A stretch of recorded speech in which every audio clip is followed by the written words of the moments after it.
I believe that, and I hope I don't offend anybody by what I'm about to say.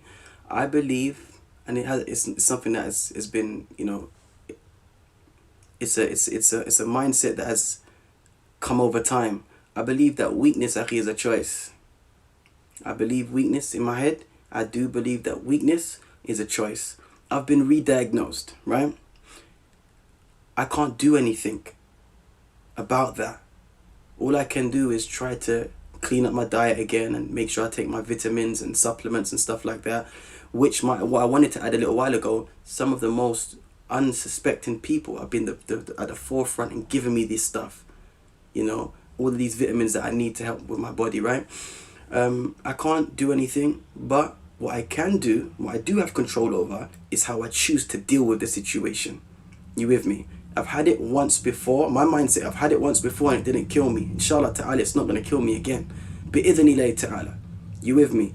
I've got no choice but to be strong, because the other option leads me down a dark hole and I don't want to go back there. But it's easy to go. This is why I'm so meticulous with who I'm hanging around with, what I allow myself to do. Actually, even this podcast right now, naturally, I'm not somebody that's like, I've begun to get more confident and become out there. But it's not something that I would, normally do. You with me? Other people have asked me to do podcasts as well around the time. But in my head, I just couldn't help but think that it was the story. People want content. And it was just a negative way of thinking. And this is why I just wasn't ready, number one, to share my story. I wanted to respect my wife's privacy.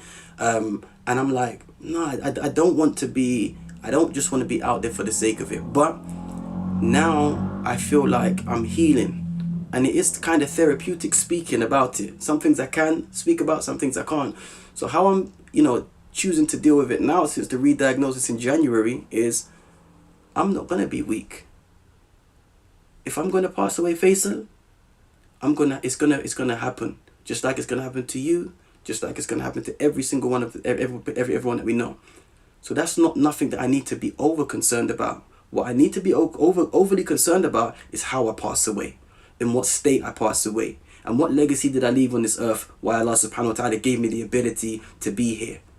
You understand what I'm trying to say? I believe that I have a lot of control over that. And that's with the decisions that I choose to do. And behavior is a choice. Being weak is a choice. You with me? I somewhat control how you perceive me by the way I act, by the way I speak, by the way I carry myself. Does that make sense, Akhi? Can I just mention one thing, if you don't mind, my bro? One of the things I'm still working on after coming out of cancer is it changed me from other people's point of view, but to me it didn't change me. I just got with the program. And when may Allah protect you and your family, if somebody's faced with a life-threatening disease, right, your priorities change. Sure. In a heartbeat. So now what my focus is, I've always tried to be somebody striving for paradise, but now I'm on overdrive. I still have my days because I'm a human being, but I'm on overdrive right now. And oftentimes people don't understand that. You with me? I'll give you an example. Let's say that, and I'm not saying this is a good thing. I'm still growing. I'm still working on myself as a person. But let's say somebody post-cancer now brings some kind of drama into my life. And I say to myself, wait a minute. In my head, when I prioritize everything, I'm saying, I'm trying to get to paradise. I don't know the next time I'm going to get the call to say, it's spread.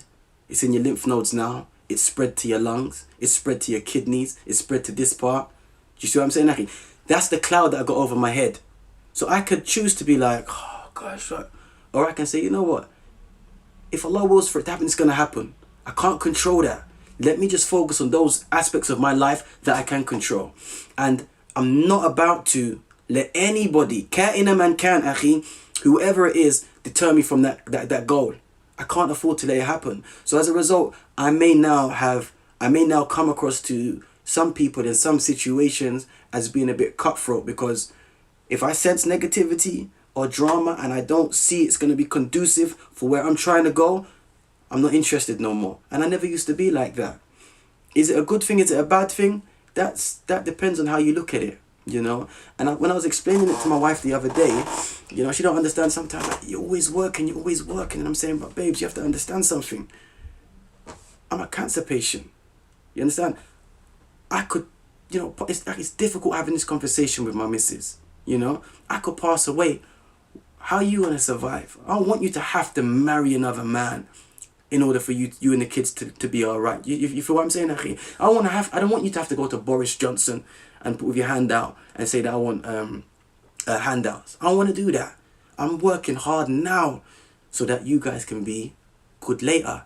But she might say to me, but sometimes it's about the memories. What do I say to that? What good is, let's say for example, I build Mesa and Little Mesa up to a multi-million-pound organization. She's good financially, but she got no memories because the last portion of my life, I was just busy. So you feel like you're caught between a rock and a hard place. But at the end of the day, as a man, instinctively, I want to be the one to make my family okay. So that's why I work, Akhi. I work like I'm going to die tomorrow. But I act like I'm going to live forever.